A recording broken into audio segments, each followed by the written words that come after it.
Hadirin yang dirahmati oleh Allah, di kampus kami beberapa bulan yang lalu itu ada acara bersama Syekh Shalih Fauzan, salah satu ulama paling senior pada saat ini di dunia, salah satu anggota Lajnah Daimah. Dan acaranya berbeda dari biasanya. Kalau biasanya beliau mengajarkan ilmu secara satu arah, tapi khusus kasus acara ini beliau diminta untuk menceritakan pengalaman beliau, masa hidup beliau, dan bagaimana beliau belajar, berdakwah dan mengajar agar menginspirasi hadirin yang hadir. Kajiannya di Fakultas Syariah, yang hadir mahasiswa S1, mahasiswa S2, mahasiswa S3, dan beberapa doktor dan profesor. Dan sebagian masyayikh itu juga hadir, seperti Syekh Abdul Aziz As-Sadhan, penulis kitab Ma'alim Tariq fi Talabul Ilm, itu hadir. Jadi para masyayikh itu hadir pada kesempatan demikian. Jadi kalau bahasa kita apa sih sekarang? Meet and greet Syekh Fauzan gitu ya.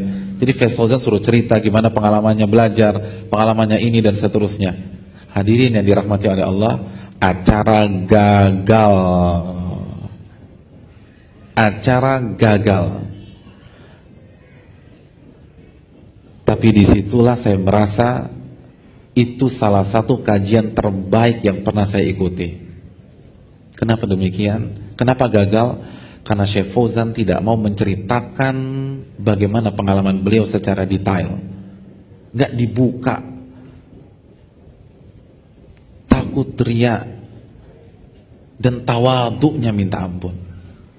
Merasa nggak pantas pengalaman yang begitu kerdil diceritakan di hadapan para dokter dan para profesor. Hostnya pada saat itu salah satu dosen kami, salah satu dokter termuda di sana.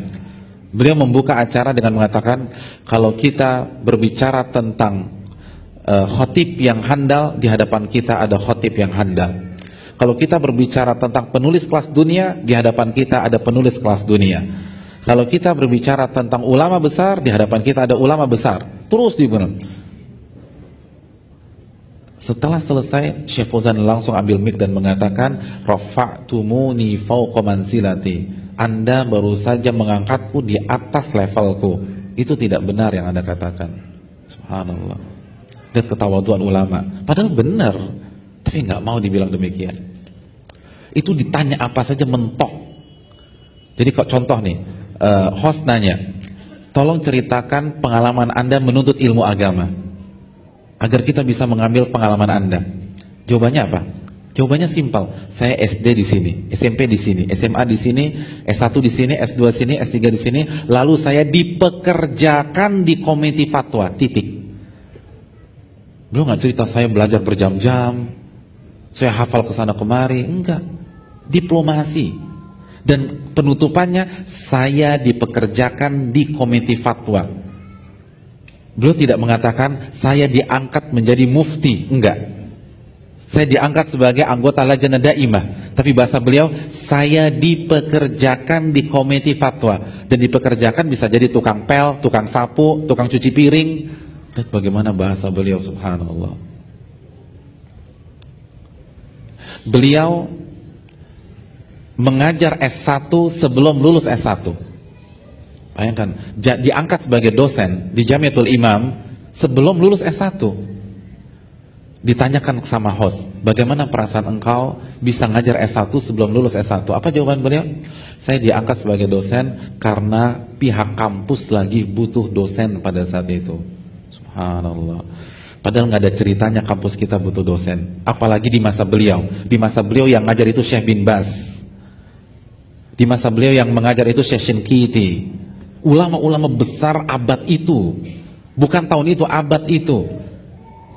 Tapi beliau katakan, ini karena nggak ada orang, jadi saya diminta ngajar. Subhanallah, ketawaduan yang luar biasa.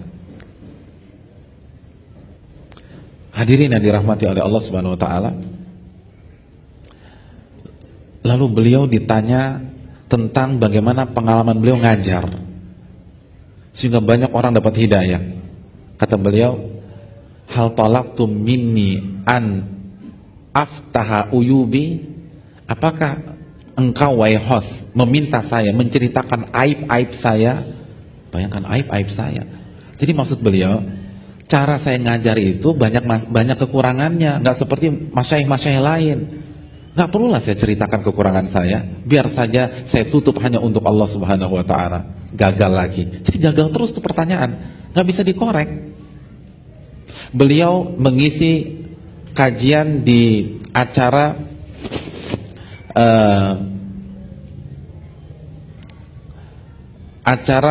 fatwa yang terkenal di Saudi Arabia.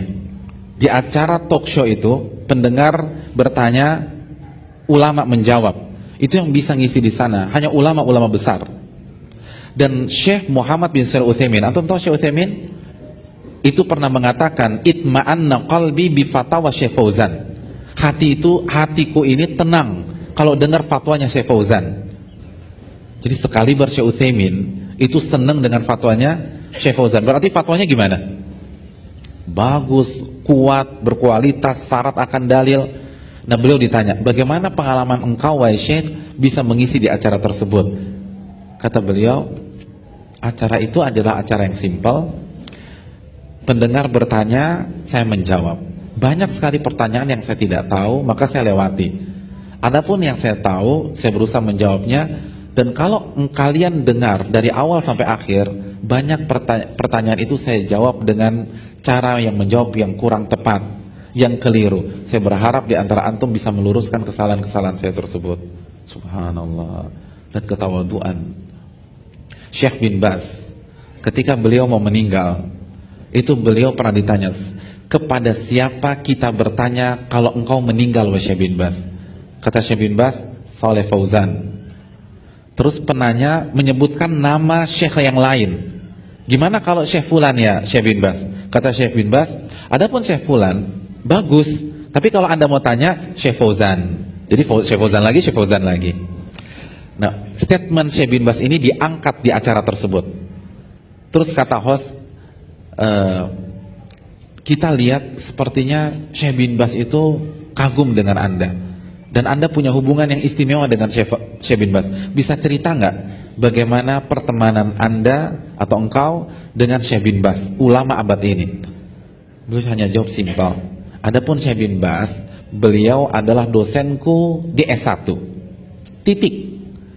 Lalu ketika aku dipekerjakan di komite fatwa, aku bertemu lagi dengan beliau dan saya banyak belajar dengan beliau. Selesai jawaban.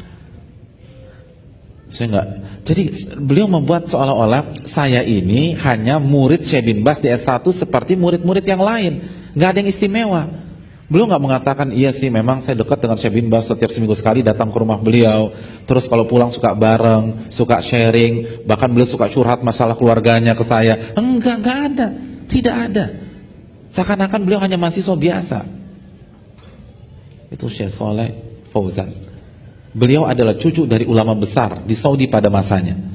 Host nanya lagi, bagaimana perasaan engkau wahai Syekh ketika menjadi cucu ulama besar? Dan apa pengalaman engkau bersama kakek engkau yang bisa dibagi dan di-sharing di sini sehingga mendapatkan manfaat, atau sehingga kita bisa mengambil manfaat dari engkau dan kakek engkau? Apa kata beliau? Madza yanfa'uni? Apa yang berguna bagiku kalau aku tidak bertakwa kepada Allah walaupun aku punya kakek seorang ulama besar? Jadi apa untungnya bagi saya punya kakek ulama kalau saya nggak bertakwa, kalau saya nggak taat kepada Allah? Nggak ada gunanya, nggak ada gunanya sama sekali. Jadi nggak perlulah kita bahas masalah itu. Lalu host juga bertanya, Syekh, kami dengar engkau sering kali berdakwah di luar negeri dan memberikan ilmu kepada kaum muslimin. Itu langsung di-cut. Mohon maaf saya klarifikasi, saya keluar negeri hanya sekali seumur hidup. Engkau bilang tadi berkali-kali, sering, enggak, cuman sekali. Subhanallah. Kalau kita dibilang gitu kan senyum-senyum aja. Ya Pak. Subhanallah. Kita enggak MA, ada orang salah nyebut kita gelar MA, diem aja. Subhanallah. Kita enggak doktor, ada orang berpikir kita dokter, kita diam saja. Syekh Fauzan enggak. Mohon maaf, saya enggak pernah keluar negeri kecuali sekali. Itu pun karena urusan universitas. Apa yang Anda sampaikan itu keliru dan terlalu berlebih-lebihan. Subhanallah. Itu yang harus kita miliki hadirin sekalian, ketawaduan. Dan itu yang diajarkan